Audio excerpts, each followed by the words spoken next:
Okay, it looks like we are live. It has been a minute. Hello, everybody. I think it's been quite a few months since I have done a video. I'm very excited to have Shayne Carter from SSI Group here. He is going to chat with us about cybersecurity's do's and don'ts. Back to my disclaimers.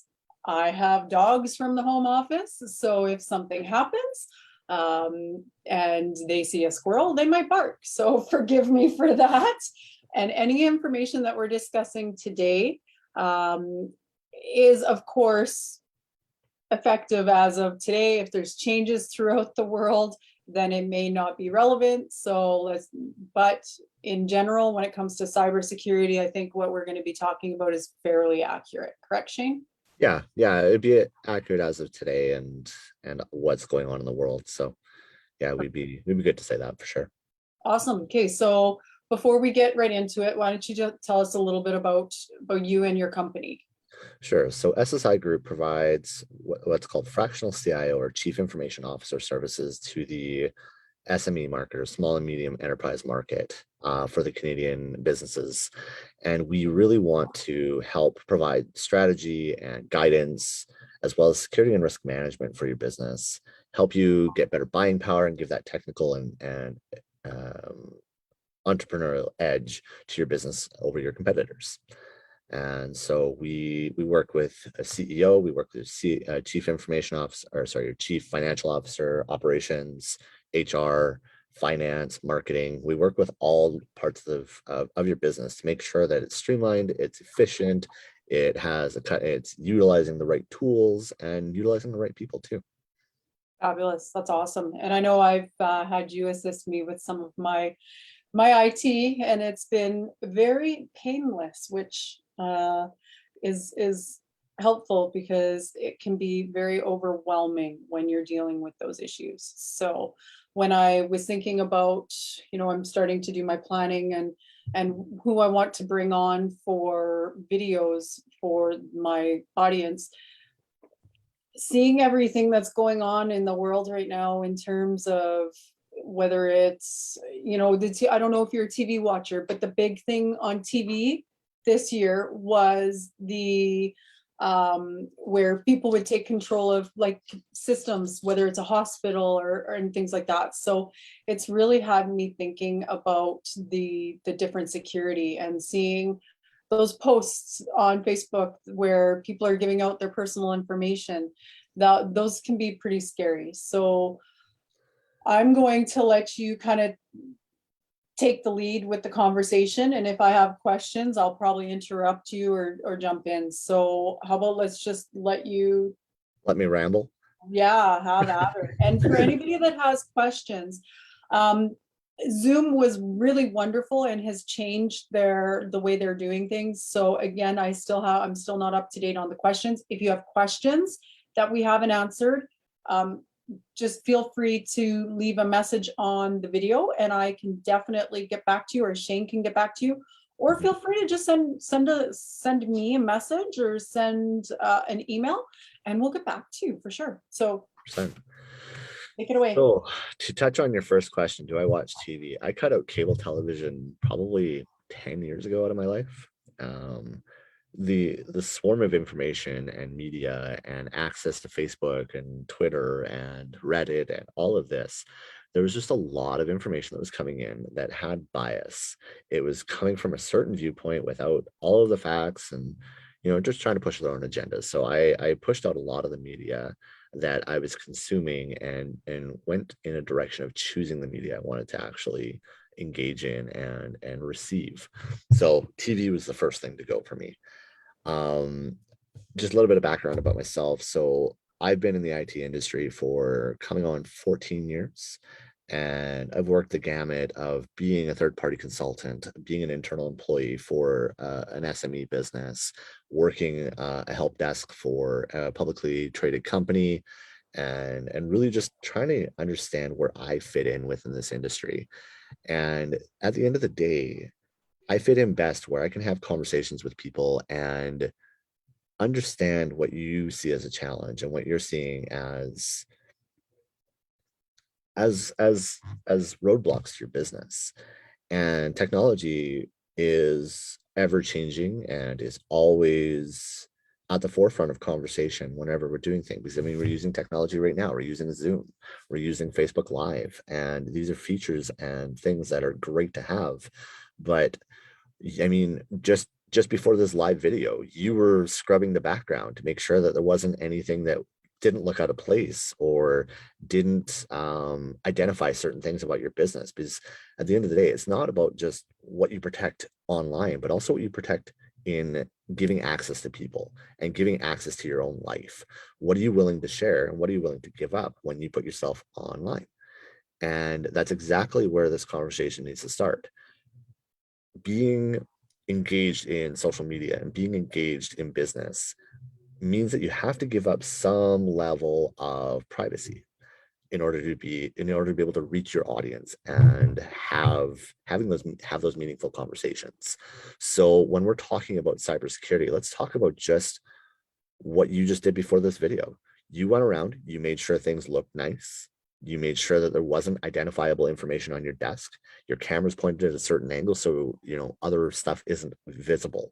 That's the same way you should approach most things in life. Make sure that what you're sharing is something that you're willing to give up. Because when you are putting yourself out on the internet, you don't know who actually gets to consume that information. As much as you want to be only engaging with those people that are engaged with you, there's potential for it to be out there without your control. And being in control of that information is paramount for everything. So when you're posting on Facebook and you see those things like, hey, it's the greatest Sunday, and you were put in jail on January 1st. How many days would it be before your first son's birthday before you got out? Well, now what you're offering up is your child's birthday. Now they only have to guess roughly how old you are, the birthing age that it takes to be able to have a child. So we'll say, for argument's sake, between the ages of 60 to 40. And now they've got a very short window of guessing the year.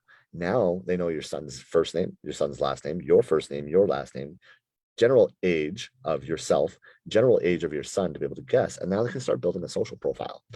That social profile then can be used to gather more information, their email address, where they work, who they interact with, and start doing social engineering. So if they really wanted to get into your life, they can, only because you gave up just a small, seemingly innocuous piece of information. And those predictive text questions, press the middle button on your phone for the next 6 times to predict this sentence. Well, your phone learns a lot about you and uses that to make your life easier. But when you give that information out to the internet, you don't, again, know who is actually seeing that information and who can actually use that information. They're farming information about you and about those thousands of posts, like tens of thousands of posts, potentially millions of posts on some of these really viral posts on Facebook and Twitter and all of this stuff. And it's really important to know that don't do that, please. You're making people in my industry want to leave the industry and just go into basket weaving, go into something that can't, that literally cannot be used for just used in a negative way or used in a malicious way. But to step away from that. So when we're talking about information, where are you storing that information? Like if you've got documents and pictures and things like that, how are you storing that information? Is it Apple iCloud that's backing up your stuff or Google Photos that's backing up your stuff? Are you storing it on a computer that doesn't have a password? So good password security, good understanding of where that stuff is important too. For businesses specifically, are you ensuring that your information is being stored in a Canadian data center or in a Canadian location? So with the use of like Google Workspace and Office 365, you have the choice of being able to choose data residency, aka where your data resides, but also where it's allowed to communicate through. That's really important. So from a business level, definitely speak with your IT representative to ensure that data residency is a good conversation to have. And then going back to passwords, are you using Google Password Manager as just a bare minimum to be able to remember passwords? Making sure that your passwords are unique to every unique to every tool that you're using.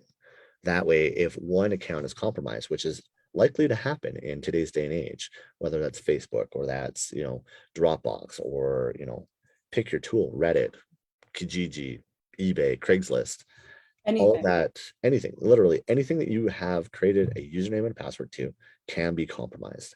And there's a very common saying that locks are for honest people, passwords are for honest people. Yeah. And the way you protect that is good strength in passwords. So the minimum recommendation is 8 from most providers. I recommend at least 12. Not using, spouse names or child names or birthdays or anniversaries. All of that stuff is pretty easily collected through social engineering. So use random phrases that are important to you, but wouldn't be found necessarily online. And then utilize what's called two-factor or multi-factor authentication. So the key premise of two-factor authentication is something you know and something you have. So something you know is that password, and something you have is utilizing your cell phone as a second authentication point, whether that's using Authy or LastPass for two-factor authentication, or using passwordless tools like Duo Security or biometrics. That's, again, something you have. And wherever you can implement that, please do. It makes it that much more difficult to be able to gain access to an account and then compromise the information in there, and thus you. And that plays out for whether that's personal or business, because the weakest point in any business are its users, are its staff. And there's a reason why CEOs and CFOs and all of the C-suite of business are being targeted, because they have access to a lot of information. So it's a lot easier to target them. But what access can a standard user give? Who knows? That's what a hacker or someone who's looking to cause mischief is going to find out. And they're going to find ways to be able to compromise you, and then compromise your business, and then potentially compromise your clients at the same time, because now they have access to your client list. Yeah. Which That's is scary as hell. scary, right? Yeah. So scary. And you were to speak to another point that you brought up, which was actually phenomenal that you did, was large organizations and institutions being compromised. What happens when a pipeline gets compromised? Well, the cascade effect is still being felt today. Our gas prices are 20 cents higher than where they were a year ago, more, 40 cents higher even. We're looking at supply shortages because of a pandemic, but also because of systems being compromised around the world too. So you can only protect so much. You need to do more than just the bare minimum in order to ensure that your business and your life are protected. And that's something that we do with SSI, and we do with my other company, Portal IT, is we make sure your business is protected. We make sure that you can go about your day, not necessarily having to worry about every single thing you do. We try and protect you from you, and you and the world from you, and then you from the world. And we go about that through different tools and education and awareness with our clients, and continually engage with them to make sure that we're on top of new trending things, and the impact that it can have. Like if your business is just using a home router or the supplied router from your internet service provider, in the eyes of the government, that's not good enough. It doesn't provide a level of security and a level of protection and control that your business needs to have. We're not asking you to necessarily spend thousands of dollars on a commercial grade firewall, but let's put tools and processes in place that at least mitigates that part, because you're accepting a lot of risk when you do that sort of thing, right? Because your internet service provider collects a fair amount of information on you too. Your browsing habits, where you spend your time, and all of that. Right now, our government doesn't necessarily need to give it up to regulatory bodies, but it could happen. At that point in time, how are you protecting it? And how many times have we said this, right? Like you search for something and then all of a sudden Facebook is giving you the ads, or Yeah. even you say something and then all of a sudden you're getting those ads. Like, full disclosure, this is going to make me sound really silly. Like, that freaks the heck out of me. So to speak to that and my own vulnerability of that, back when Google started introducing Hey Google, as my phone lights up, the and it starts reading your Gmail. I had booked a flight to, I believe, Phoenix, and my phone is connected to my Gmail account and all of that. And Google reminded me that, hey, you have a flight tomorrow. You should leave at 7:34 in the morning to arrive to the airport at 8 o'clock. Your flight takes off at 10 a.m. And the other crazy part about it is it knew where my car was parked.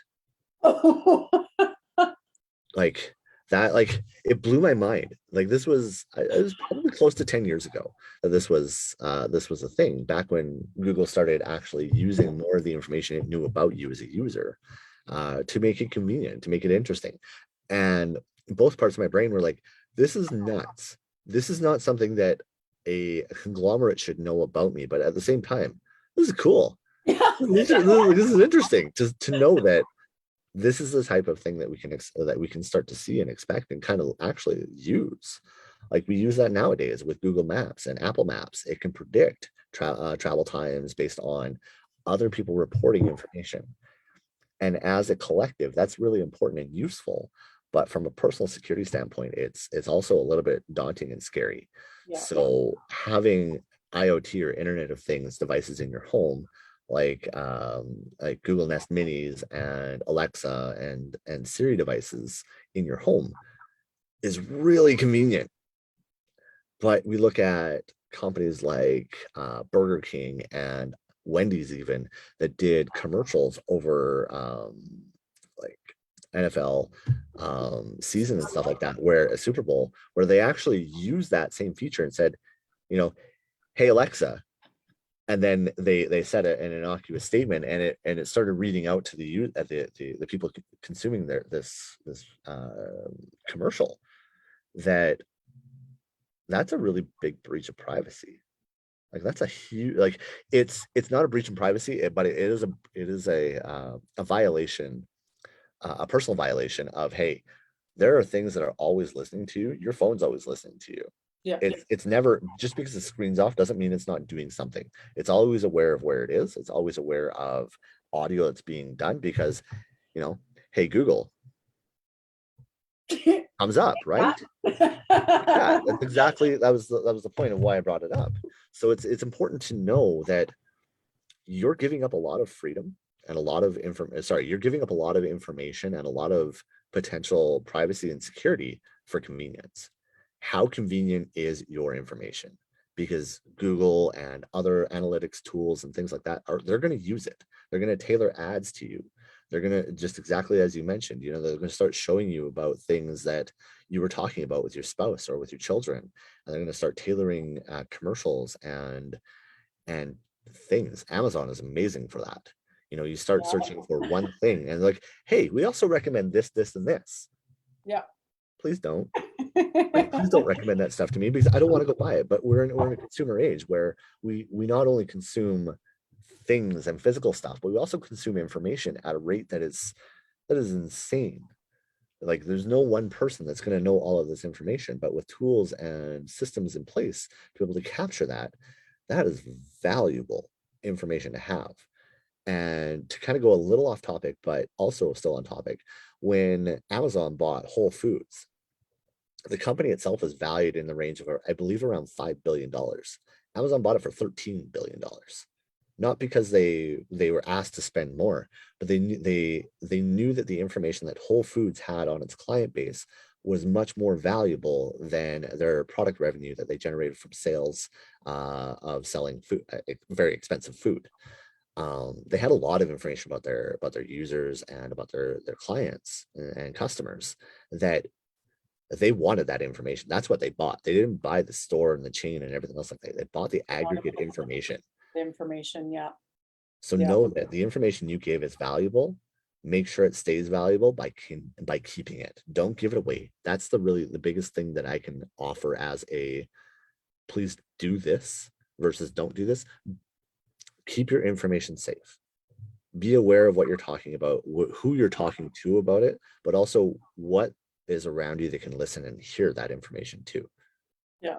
So yeah, as you were talking, so funny in my mind, because we're big TV and movie people, and my mind just kept going to the Will Smith iRobot. The robot's a really good one. Yeah. I believe that there's a movie called like Inner Circle. It's literally a roundabout version of Facebook, and currently Facebook going into like starting Meta and all of that. Yeah, Yeah. there's some really cool movies that kind of touch on this topic quite closely. The show that we were talking about earlier, that I found on Netflix, Startup. Oh, Yeah, that one Startup was is really good. interesting too. Yeah, it's really intriguing to see where all these brilliant minds are going, and it's how it's changing so fast. Yeah.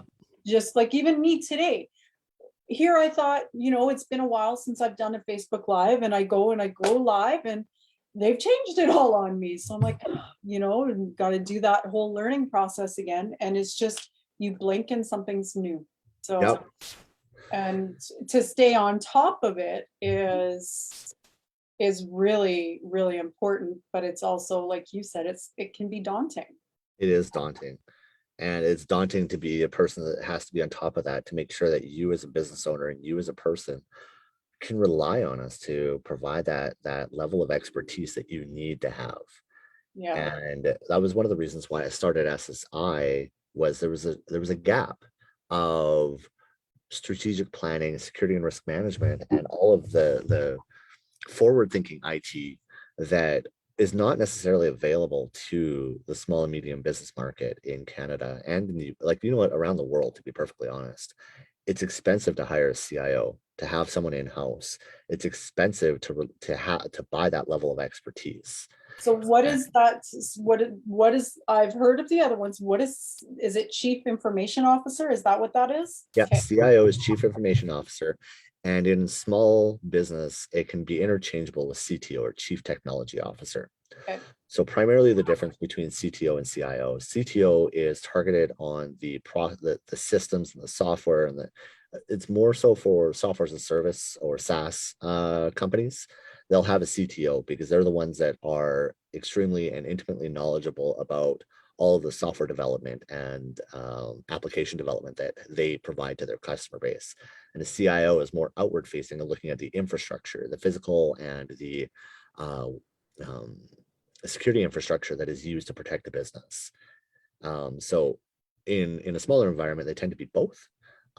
If you have one that's a dedicated person and not someone who's CEO and CTO, well, now you're wearing 2 to 3 hats, right? Yeah. We come in as that dedicated fractional person to ensure that business has someone that's able to solve that people and technology gap, and to speak confidently and expertly in their industry to help businesses make better decisions and to streamline what they have going on, or to make changes. Because we are an agent of change. We are an industry that is looking to help businesses transform from where they are today to something that is tomorrow, or a year down the road, or 5 years down the road. So Fabulous. Awesome. Well, do yeah. you have any other, like, a final quick tip or anything, or did we cover pretty much everything you wanted to cover? I went down a little bit of a rabbit hole with Easy passwords. to do. It's what I do. I'm passionate about making sure the business is people in business are protected and are safe and are doing things the right way. At the end of the day, if you have a question about a piece of technology or what you're doing and how it does the thing, find someone who knows. Be willing to be a little bit vulnerable and find someone who knows what they're talking about. If it feels all fluffy and unicorn, they might have some information that is useful, but at the end of the day, find someone who's really willing to speak to you in no bullshit terms, and help you understand and relate in a way that you're going to be able to use and be informed about. That would be my one recommendation. Perfect. And your message and my message are so similar, even though our industries are different, because for me, it's all about, protecting where you are, making sure you're making the same decisions, and like the safe decisions, and to around your goals, and the no BS. Like, Yeah. that's, which is why I think you and I get along as well as we do and work as well together as we do, because it's the same message. So I really appreciate that. So That no bullshit approach and that no BS approach, I know we got probably some younger eyes and ears on this one, I apologize, is important. yeah, Don't hide behind the jargon and your industry to make you sound self-superior. The information and how you relay it is going to show that you're superior. Promote yourself, not degrade others. Well, in that degrading, don't talk above them, talk to them and with them, and they'll appreciate that level of intimacy that you have in conversation and know that you have their best interest at heart. We're not here to serve our own agenda. By proxy, it'll happen because we've done the right things and helped you do the right things as well. So yeah, I love talking with you. It's always enlightening, but also it goes down some pretty interesting tangents too. I love we could be talking about your situation this morning and your conversation with the county, and then we can go down a completely different path about necessarily like flamingos or some of the pigs and unicorns that are in the desk behind you, and it's just as fun, informative, and real. That's what I really like, is having those real conversations. Me too. Thank you. Making me feel fun. So yeah, well, no, I think it's been a really, really great conversation. I'm so excited that you were the first one after my little extended summer hiatus. And we had discussed in maybe next month that we're going to do another one of these, but dig a little bit deeper into more the business side. Yeah. And really give some more options. So if anybody is watching this that has questions about that, make sure you reach out, because then we can, tailor your questions into the video as well. So again, I think as somebody's coming to the door, so the dogs are gonna bark. Oh, there we go. Right on cue. Employee number 2, Frankie, decided to be noisy. So again, thank you, everybody. And until next time. Thanks so much, Lisa. I appreciate it.